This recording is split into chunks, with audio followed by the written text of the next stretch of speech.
Assalamualaikum warahmatullahi wabarakatuh. Sebelum masuk pada pembahasan 5W1H, saya akan menjelaskan tentang fundamental human resources.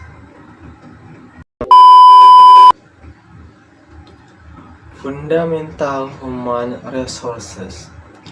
Human resources development atau HRD dari PT Chevron Pacific Indonesia berfokus kepada 4 area, yakni 1. HR Process dan Service, 2.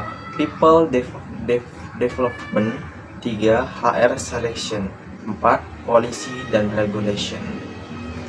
HR Process and Service mengedepankan hal yang berkaitan dengan industrial relation, produce, employee awareness, dan employee role and responsibility. Hal ini memastikan bagaimana karyawan diperlukan dengan adil sesuai keberadaannya dalam perusahaan, memberikan pelayanan kepada karyawan, serta memastikan karyawan mengikuti proses yang harus mereka jalani dan amalkan.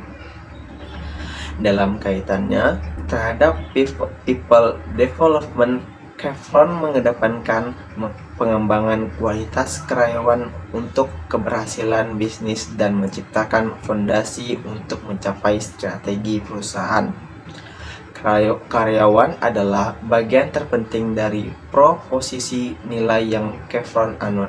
Untuk mempertahankan keunggulan kompetitif, Chevron harus berhasil mengembangkan karyawan pada saat ini dan masa depan.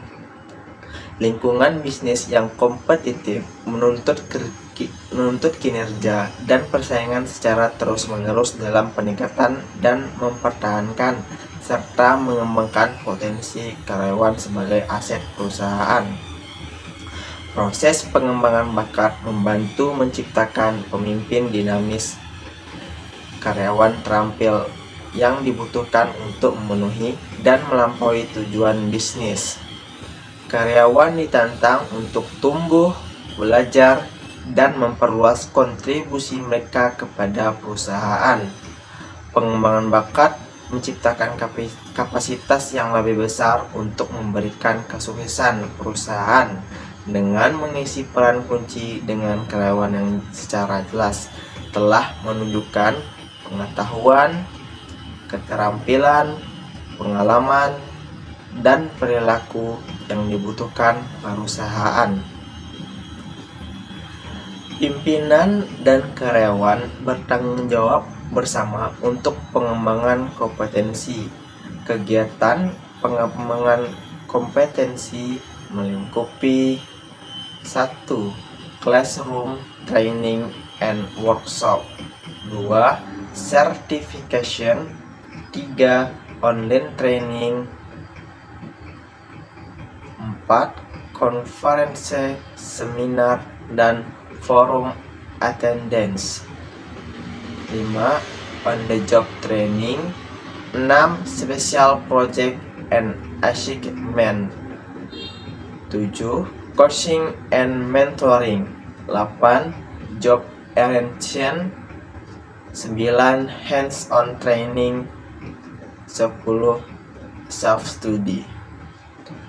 Efektivitas dan efisiensi kegiatan pembelajaran dan pengembangan harus dipertimbangkan secara matang untuk memastikan bahwa biaya dan waktu yang dikeluarkan akan memberikan pengembalian investasi yang tinggi kepada perusahaan. Pelatihan tempat kerja dan pembelajaran berdasarkan pengalaman lainnya, misalnya proyek penulisan, harus menjadi pusat bagi semua karyawan yang membutuhkan pengembangan keterampilan. Pembinaan pendampingan harus dilakukan dan diarahkan pada kebutuhan pengembangan keterampilan. Pelatihan di kelas direncanakan dan memiliki pandangan yang jelas tentang kebutuhan keterampilan yang dibutuhkan.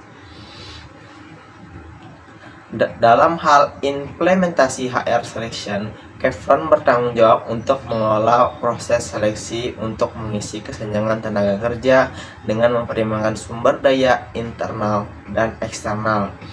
untuk menyelaraskan terhadap strategis dan rencana bisnis perusahaan di masa ini dan masa depan.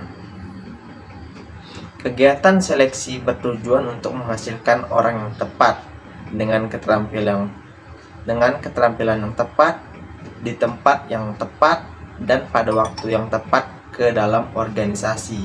Saat ini, Chevron mengembangkan internal talent sourcing, yakni proses sistematis untuk mengisi posisi kekosongan jabatan organisasi dari sumber internal yang memungkinkan karyawan untuk melamar pekerjaan atau posisi terbuka yang lebih baik sesuai posisinya. Internal Talent Sourcing Program consists of Job Posting Program atau JPP dan Internal Hiring. Pada bagian Policy and Regulation, Chevron mengedepankan kepatuhan pada kebijakan dan peraturan terkait hubungan karyawan dan perusahaan, sebagaimana Perjanjian Kerja Bersama PKB yang merupakan pedoman karyawan yang mengatur hak dan kewajiban yang diatur dalam bentuk peraturan yang tentunya tidak bertentangan dengan perundang-undangan pemerintah Indonesia terkait SDM. Seluruh materi terkait policy and regulation tersebut dapat diakses oleh karyawan sebagai bagian keterbukaan perusahaan terhadap karyawannya. Berikut adalah 5W1H tentang fundamental human resource dalam perusahaan Chevron. 1. Yaitu siapa? Siapanya adalah fundamental human resources di Chevron melibatkan semua karyawan dan manajer di semua tingkatan dalam perusahaan tersebut. Yang kedua ada apa? Ini adalah prinsip dasar yang menjadi landasan bagi kebijakan dan praktik manajemen sumber daya manusia di Chevron, termasuk dalam hal rekrutmen, pengembangan, dan pengelolaan karyawan. 3. Yaitu kapan. Prinsip-prinsip ini menjadi acuan sepanjang waktu dalam setiap keputusan dan tindakan yang berhubungan dengan sumber daya manusia di Chevron. 4. Di mana. Prinsip-prinsip ini diterapkan di semua unit operasional dan kantor Chevron di seluruh dunia. 5. Mengapa. Mempelajari dan menerapkan fundamental human resources membantu Chevron untuk memastikan karyawan memiliki lingkungan yang kerja yang inklusif, mendukung, dan memberdayakan, sehingga meningkatkan kinerja perusahaan secara keseluruhan. Dan yang terakhir, bagaimana Chevron menerapkan fundamental human resources melalui kebijakan yang adil, program pengembangan karyawan, evaluasi kinerja, dan upaya menciptakan budaya kerja yang positif dan berkelanjutan. Baik, itulah dari tadi penjelasan dari saya dan penjelasan 5W1H tentang fundamental human resources. Sekian, terima kasih. Wassalamualaikum warahmatullahi wabarakatuh.